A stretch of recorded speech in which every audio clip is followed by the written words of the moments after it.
All are doing well. Shalom and blessings. I am back to do another video on, my life, my testimony. Again, sharing what the Most High has brought me through. And I want to give all glory and honor to the Most High. He woke us up. He gave us a new day. We're breathing. So he deserves all the glory and all the honor. So I left off with my last video talking about, the trauma that happened at home with my stepdad and how that left me feeling like no one cared. I didn't care about life, just forget everything. And in that decision, in that mind frame that I was in, I made the decision to get pregnant on purpose at 16. So again, I got pregnant at 16, my junior year of high school, and actually had her at 17. So I was 17 when I gave birth, and that was at the end of my junior year. So she already was not a healthy baby simply because I did not get prenatal care when I should have. I didn't get prenatal care until the 4th month. So I was not on any prenatal vitamins or anything like that. It was just, whatever. I didn't know. Again, being ignorant and then being hurt by my trauma. It's just kind of how it went. So once I finally, got prenatal care and everything, it was a little bit too late. So she wasn't born prematurely. She was born on time, but she had low birth weight. She was very underweight. And little did I know, a month or two after she was born, I noticed that she wasn't gaining any weight. She wasn't gaining weight. Like she would drink her milk, and it seemed like her milk was like spilling all over her mouth and her neck. And then she would gasp for air, and I'm like, why is she doing this? But I didn't know. I thought it was normal until another family member was like, you need to take her to the doctor.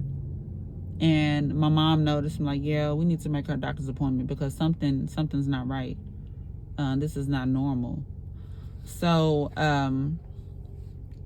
made a doctor's appointment, and they did something called a swallow function study. And what that is it's like this type of machine where they watch her drink her milk to see if it was going down correctly. And in that, they found that she her milk was actually going into like her lungs instead of her actual stomach. And what they called that, I think it was laryngomalacia or tracheomalacia, I can't remember, but it's where her larynx and trachea wasn't fully developed. So it wasn't closing off. Like when we drink water or whatever, when we drink anything, that closes off so that doesn't get into our airway, our windpipes. Well, hers was not closing, and it was getting into her lungs. So this was around 2 months. She was around 2 months old when we found this out. And they was like, we're going to have to do a surgery to have her fed through her button, a button in her stomach. It's called a G button or Mickey button. And then they did another surgery because she had acid reflux real bad. So with that being said, here I was, 17 years old, with a baby that had, somewhat of a disability. Not really, but I mean, she couldn't drink normally. Like I could not bottle feed her. They did the surgery, and she had to be fed from a button in her stomach with a tube. There was a tube I had to connect to her button and pour her milk in that tube slowly and just a little bit at a time. If I poured too much, it would hurt her. I also had to release the air from her belly with that same tube, like, because she couldn't burp either. So that was a way of burping her, feeding her through the tube and burping her through her tube. This was uncharted territory for my mother as well. So I ended up moving back with my mom after he moved out and, you know, was going through the process of being tried and, you know, going to court and stuff like that. So I moved back home with my mom so she could help me with the baby. And that did help us grow. We got closer during that time. And she loved her granddaughter. And she wanted to be called Grammy. So she was a Grammy, not a Granny or Mimi or Nana or anything like that. She was a Grammy. So once, you know, we were going through that process of learning how to feed her and burp her. She also was developmentally delayed, simply because she was just behind. They called it failure to thrive. So she had a nurse that would come to the house, an occupational therapist. So because of that, my senior year, I ended up having to go to night school because I needed to be home with her. I couldn't put her in any daycare. My mom worked. So I went to night school to, you know, to finish high school, which wasn't a problem. Like, I never, like, lacked in my academics. You know, I still finished on time, actually a couple of months early. But I went to school at night. Now, being in a relationship at 17 years old with, you know, my daughter's father was quite difficult, to say the very least. My granny told me I had to get married. She was like, well, you pregnant, or you done had this baby, I got to get married.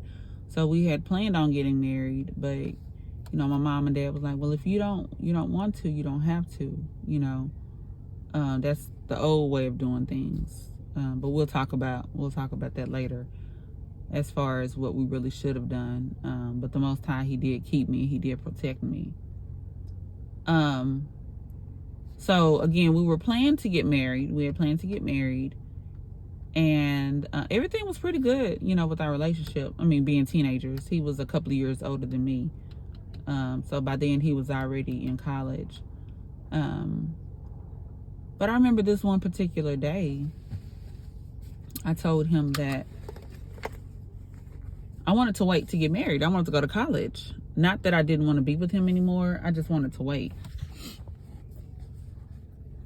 So again, I didn't want to not get married. I just wanted to wait. I wanted to go to college and, you know, further my education. So when I told him this day, we were at my house, I believe, in my bedroom. And after I told him this, I don't know what happened after that.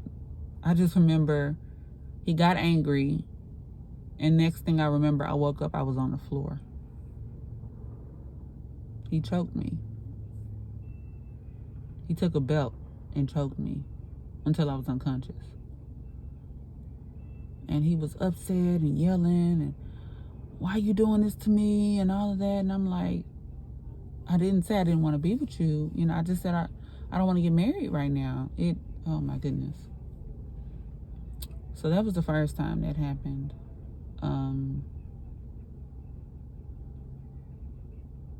There were other times, other things that happened, but I remember this one specific time. He had done that to me a couple of times. And it was time for me to get ready for prom, and, you know, I wanted him to go to prom with me, you know, despite everything. And we got into a big fight, a big argument about something, I can't remember. And he told me he wasn't going to go. And one day my daughter's nurse came over for her therapy, you know, to check on her and make sure she was reaching her milestones.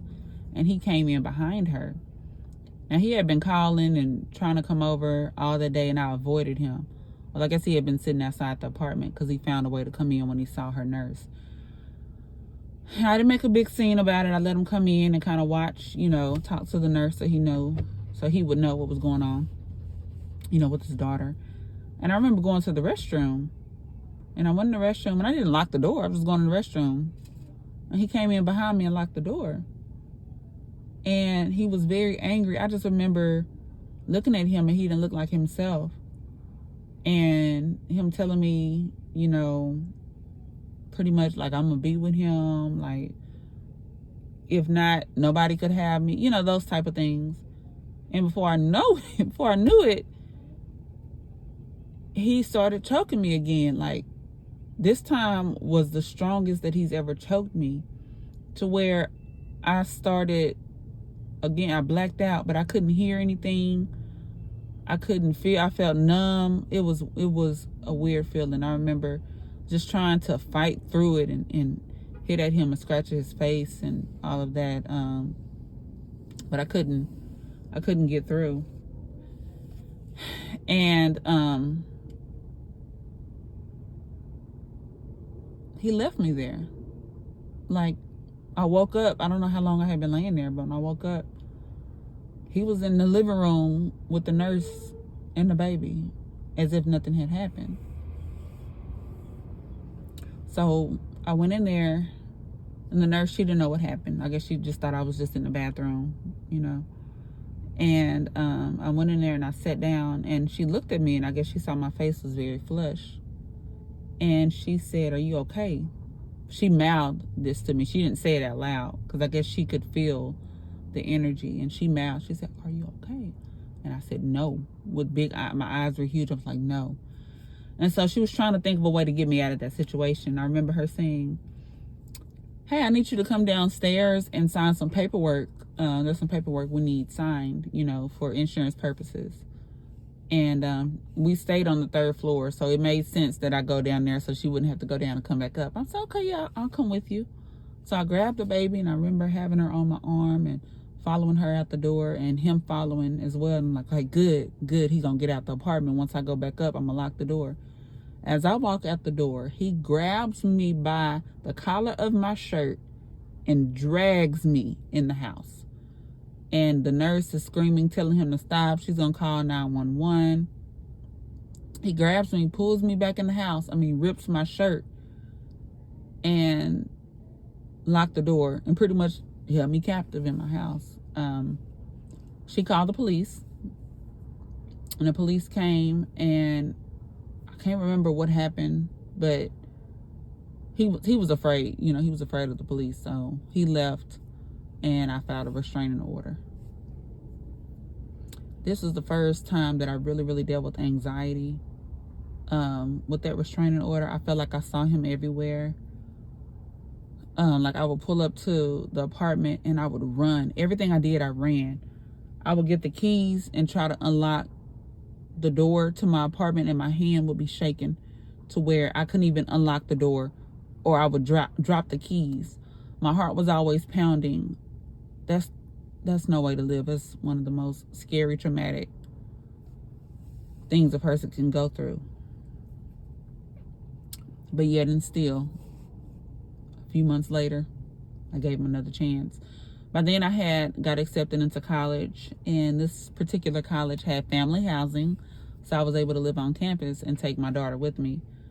And, you know, he wanted to be there with his family, and, you know, I wanted him to be there. He said he had changed, and, you know, I believed him. 18 years old, I believed him.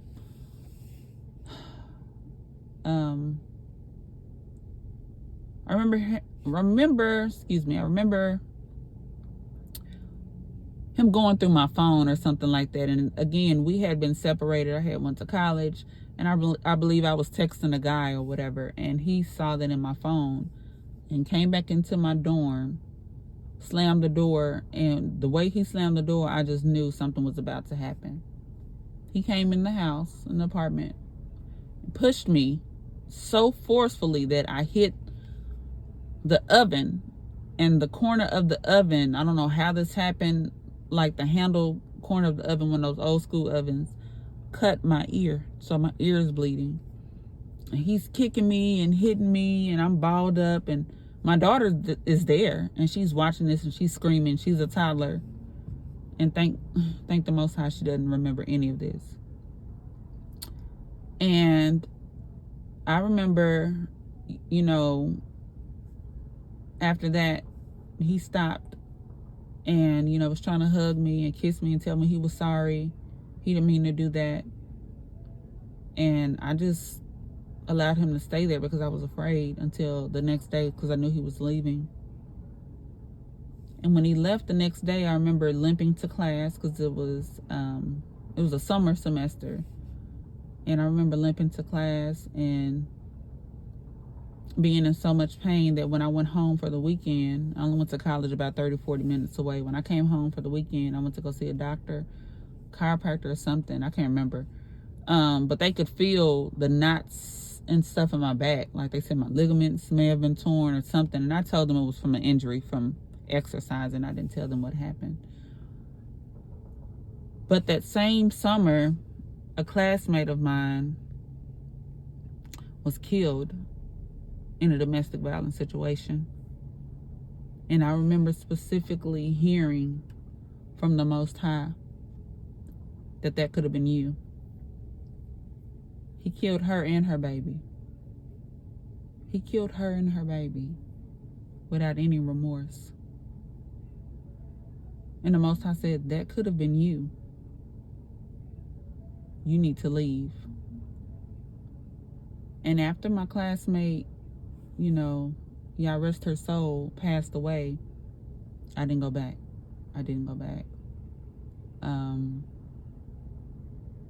I knew I couldn't. And I'm so thankful that I listened and I heeded. I had people telling me I shouldn't be with him. I didn't listen to anyone. Nobody could tell me anything. Oh, but the Most High did. And it was a voice and the experience and looking at my child that I knew that was something that I could no longer be in. So I ended that relationship. I believe I was 19 years old. So I was a single mom, teen mom in college. Now, think about everything that I've told you all thus far. Trauma on top of trauma on top of trauma. I was broken. And we're already a broken people. And we add on to our brokenness. It's like when you have a broken bone, and if you don't put a cast on it and you let it heal on its own, it's not going to heal correctly. And it's something that I've seen happen in our community. We don't put a cast. We don't actually do the things we need to do to heal. And as I continue to share my testimony, you're going to hear some of the things that I went through because I wasn't healing. I didn't deal with the situation. I allowed that bone to heal on its own. But all praises to the Most High that eventually, I did talk to someone. I did, do some journaling. I did get back to my scriptures and my word. Oh my goodness. And listening to the Father, allowing His Spirit to lead me. Hallelujah. So I just wanted to end with saying that, again, when you don't deal with your trauma and you let it fester, it's going to hurt you in the end. It's going to hurt people around you, and you're going to be toxic. Also, if you are in a domestic violence situation, you need to get out.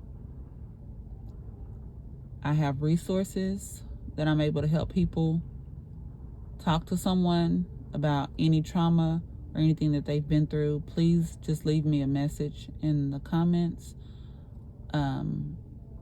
I also leave my email address where you can email me personally. And I just wanted to end off by saying I pray that the Most High blesses you, your family, and your home. And I pray that you heal from your brokenness. And please listen to this song at the end of this video. And it is entitled Broken by Brother Lorvins, Lorvins. My husband also helped arrange some of their music. So, getting a call. So, you guys be blessed. Bye. Shalom.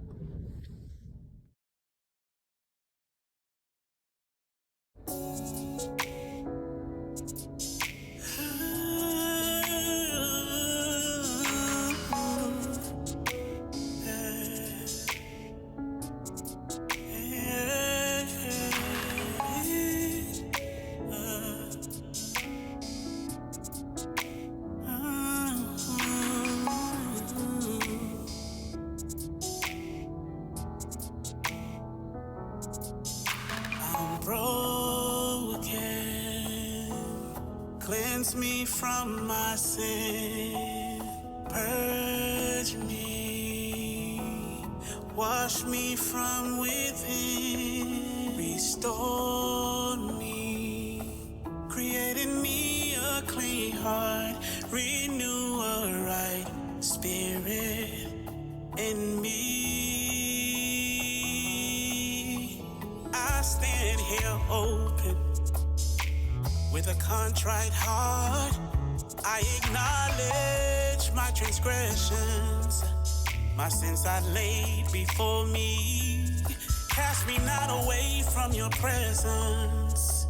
Don't take your spirit away from me. Please show me the way to be. I'm broken. Cleanse me from my sin. Purge me. Wash me from within. Restore me. Create in me a clean heart. Renew a right spirit in me. Even in my brokenness, I will be glad in you. Restore the joy of your salvation, Adonai. Yahuwah, open up my lips, for my mouth shall show thy praise. Sacrifice you don't desire, but a broken heart of praise.